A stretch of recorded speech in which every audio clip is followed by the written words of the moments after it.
Assalamualaikum warahmatullahi wabarakatuh. Alhamdulillah.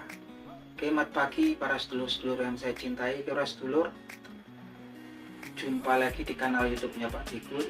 Para sedulur, jadi timnas kesayangan kita, timnas sepak bola Indonesia, timnas Garuda akan menjalani laga krusial, laga yang sangat vital dan sangat penting di bulan November 2024 ini.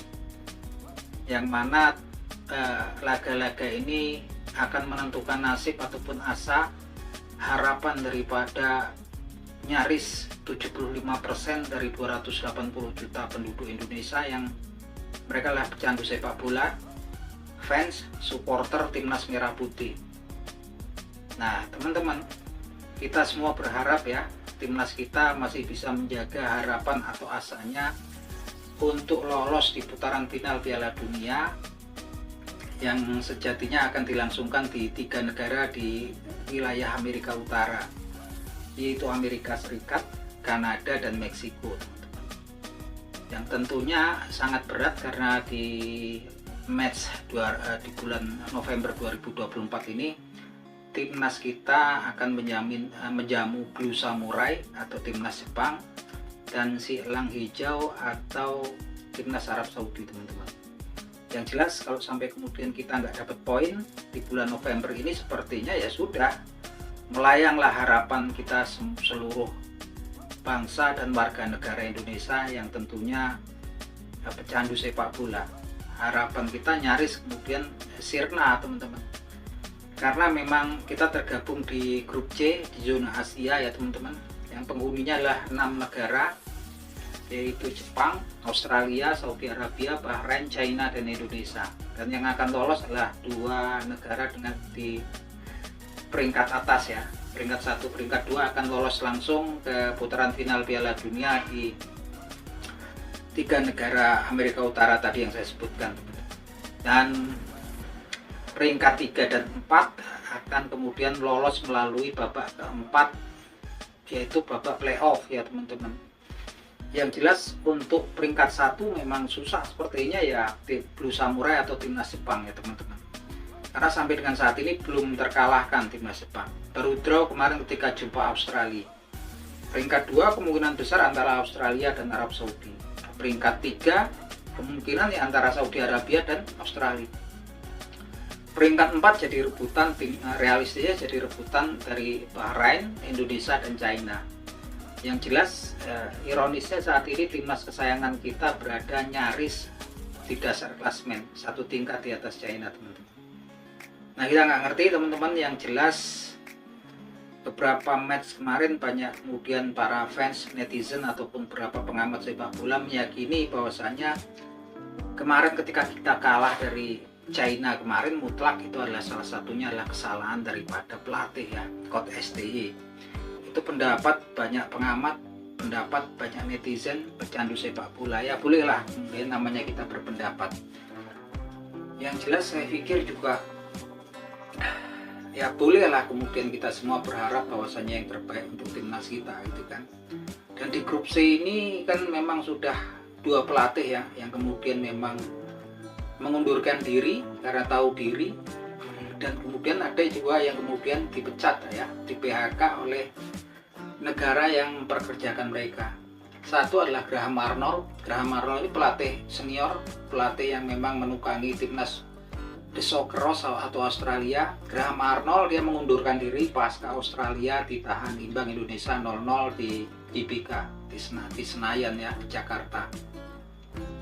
Graham Arnold tahu diri, kemudian dia mengundurkan diri ya. Dan saat ini Graham Arnold pelatih Australia kemudian diganti oleh mantan bek Crystal Palace ya, salah satu klub di Liga Championship Inggris, yaitu Tony Popovic.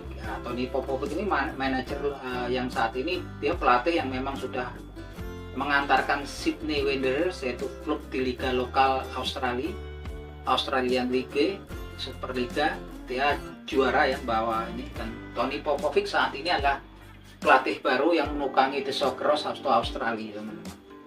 Itu satu.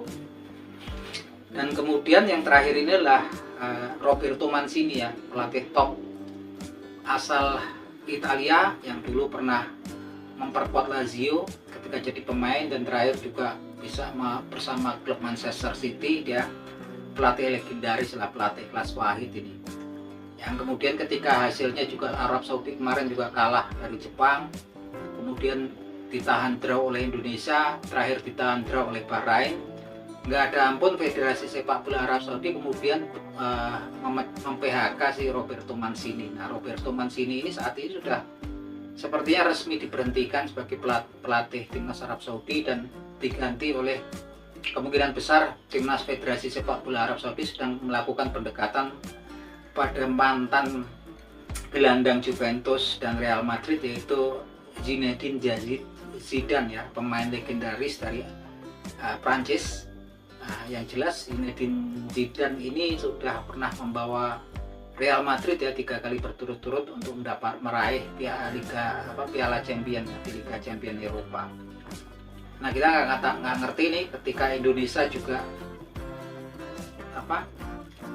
Kod STY ini sudah nggak berasa, kita sudah menumpuk, sudah dituruti oleh PSSI sampai kemudian sekitar ada 9 atau 8 atau 9 orang pemain diaspora yang kemudian diusahakan untuk join bergabung dengan timnas kita, dan masih akan terus didatangkan sepertinya demi menyokong Kod STY, tapi hasilnya juga terakhir sepertinya jauh dari harapan gitu kan.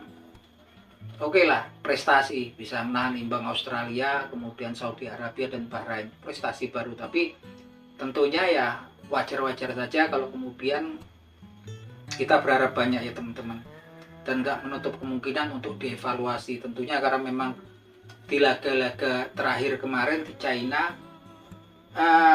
STY ini juga melakukan hal yang menurut para pengamat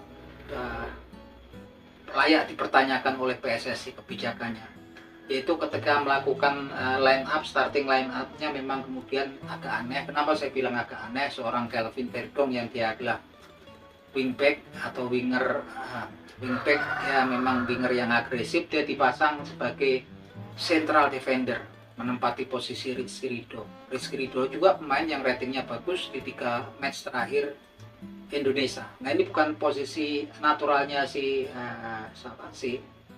Kelvin Verdong ya teman-teman. Oke lah, kalau kemudian ini dilakukan dalam rangka uji coba, ya jangan di laga krusial lah, dilakukan di friendly match gitu kan.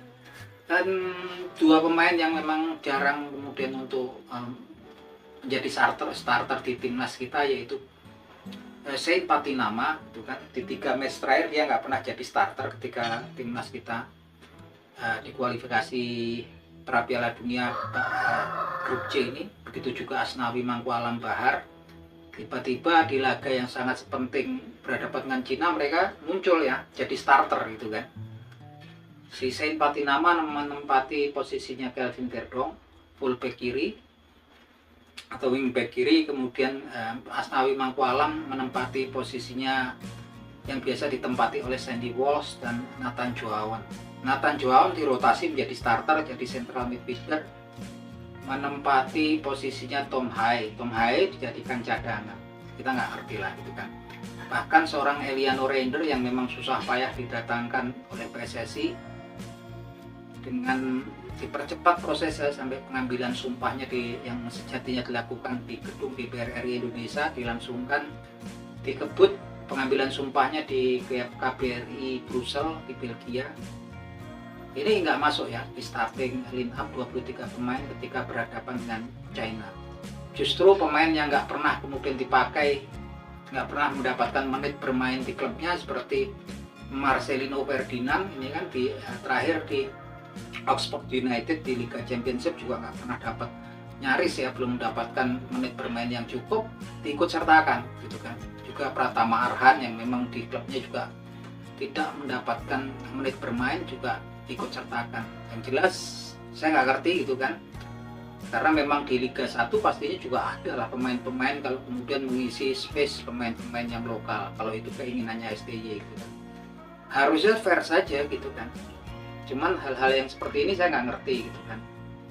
Untuk berhadapan dengan raksasa-raksasa seperti Saudi Arabia, Jepang, Australia, kemudian membawa pemain-pemain yang nggak pernah mendapatkan menit bermain atau menjadi starter di klubnya masing-masing, itu saya pikir suatu kebijakan yang patut dipertanyakan gitu kan. Dan kemudian coba-coba formasi baru, pemain-pemain di tempat yang bukan naturalnya di laga-laga penting, lagi-lagi itu patut dipertanyakan. Tapi kita semua masih berharap pada STY di bulan November ini bisa memberikan hasil yang positif untuk timnas kesayangan kita semua, sehingga asa kita untuk timnas kita lolos di putaran final Piala Dunia 2026 nanti di Amerika Serikat, Meksiko dan Kanada, 3 negara ya. Besok itu kita tetap terjaga. Tapi kalau sampai nggak dapat poin, saya pikir sudah saatnya kemudian PSSI, nggak ada salahnya PSSI kemudian mengevaluasi kinerja daripada STY. Nah itu aja teman-teman. Kalau menurut teman-teman, apa pendapat teman-teman?